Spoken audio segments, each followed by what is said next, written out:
назначим на работа вас тук? А? Коя госпожа ви е управителя?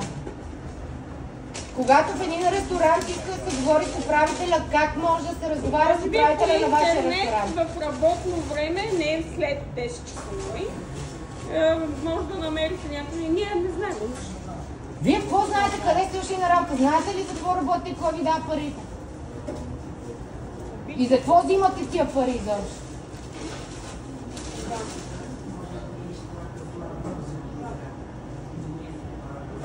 Дано ви... Аз ще постарая утре да ви уволнат.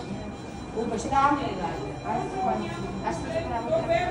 Казвате, че нямаме хора или не се справяме с Хич не ме интересува, това не е мой проблем.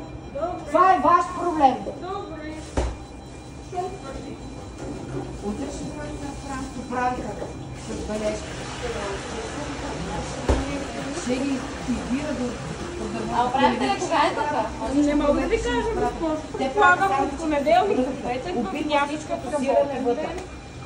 Бързо работен ден. Искам да кажа в часове, примерно от 9 3-4 часа. 9 до 3.